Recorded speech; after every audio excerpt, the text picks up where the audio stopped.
yourself a little tender hot roast with a splash of Hennessy. Serve with rice, I guarantee you'll go to sleep. It'll knock your ass right on now. And time. That, my friends, is legally the limit of how long I'm allowed to sing that song before this video gets demonetized. So, pot roast! This recipe and more here at Poor Choices Kitchen. Starting out, let's dry brine our roast. This step is a game changer, so don't skip it. Start with a beautiful chuck roast around 3 to 4 pounds. You want to make sure that bad boy is marbled with fat. Fat is flavor here. Pat it dry with some paper towels so we can set ourselves up for a really good sear later on. Now grab yourself a box of kosher salt and season generously on all sides. This might feel like a lot of salt, but trust me, it's going to penetrate deep into that meat, locking in flavor and moisture. Way better than just hitting the surface and going straight to a hot pan. Also add a little fresh cracked black pepper while you're at it for good measure. Then we're going to pop that seasoned roast onto a wire rack over a baking sheet, and this is going to help the air circulate around the meat for an even brine. Because we're going to pop this thing in the fridge uncovered for at least 4 hours, but overnight is even better and honestly preferred. And you might say, what's happening here? Well, the salt is drawing out moisture, which then gets reabsorbed, carrying all that seasoning into the heart of the roast.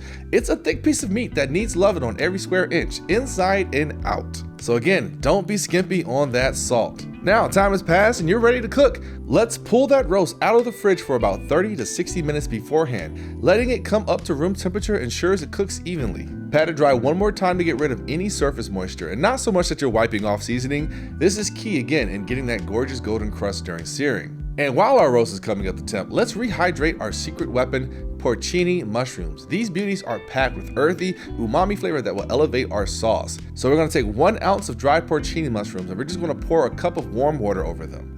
And we'll let them soak for about 20 to 30 minutes. While that's happening, I'm going to cut up a yellow onion. You can be as fine or chunky as you want. I'll cut up a pound of baby yellow potatoes as well, and 4 carrots, peeled and cut however you want.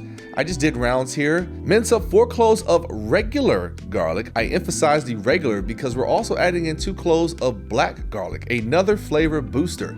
And if you're wondering, black garlic is a garlic that's been aged at a high temperature and humidity, and it has a sweet and savory flavor with notes of things like molasses, licorice, and balsamic vinegar, and it's amazing to add to recipes. We'll get it out of its paper and just mash it up as much as we can. Oh, and don't throw away that soaking liquid. It is liquid gold. Strain it through something with a fine mess or some cheesecloth to catch any grit and set it aside for later. The liquid, not the grit, of course. Now we're gonna heat 2 tablespoons of high temperature oil like grapeseed or avocado oil, and we're gonna do this in a heavy duty Dutch oven over medium-high heat. And then we're just gonna put our roast in, of course laying it away from us so oil doesn't splatter onto us, and we're gonna sear it on all sides about 4 to 5 minutes per side, and we're looking for a deep caramelized crust. Once the roast is beautifully browned, set it aside, but don't clean that pot. That's gold in there. We're gonna toss in our chopped onion with a generous pinch of salt. And we're gonna saute them until they're soft and golden, scraping up those brown bits from the bottom of the pot. Remember, that is where the flavor lives. Toss in our 4 cloves of regular minced garlic and give that a minute of stirring.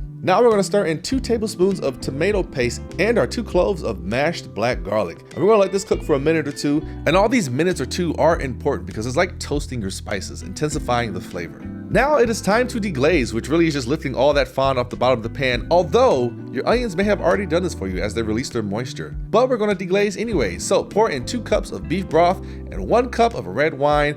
Cabernet Sauvignon works perfectly here. I've just got some Woodbridge in my hand, and we're just gonna go to town, scraping up every bit of goodness stuck to the pot. Next, we're gonna add our rehydrated porcini mushrooms and that incredible soaking liquid. Then we'll throw in a teaspoon of smoked paprika, a teaspoon of dried thyme or 1 sprig of fresh thyme, half a teaspoon of dried rosemary or 2 sprigs of fresh rosemary, and a tablespoon of Worcestershire sauce. Stir it all together and add 1 bay leaf as well. Nestle the roast back into the pot, surrounded by the carrots and baby potatoes, and I added a little bit more salt on top of the vegetables for good measure since those hadn't been seasoned yet. Cover it up and pop it in the oven at 300 degrees Fahrenheit for 3 to 4 hours or until the roast is fall apart tender. Now time is up, the roast is tender, the sauce smells amazing, but we're not done yet. We're gonna get it out of the oven, uncover it, and stir in 2 tablespoons of unsalted butter and 1 or 2 tablespoons of cognac. I'm not joking here. This adds a smooth, glossy finish to the sauce with a touch of elegance from the cognac.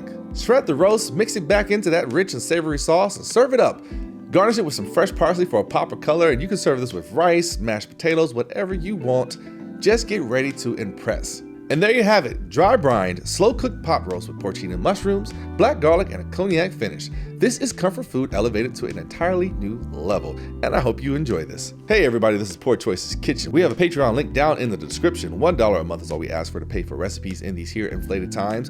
And we also got some YouTube memberships popping over here. That's $2.99. And I really appreciate all your support. I'm very happy at the pace that this channel is growing.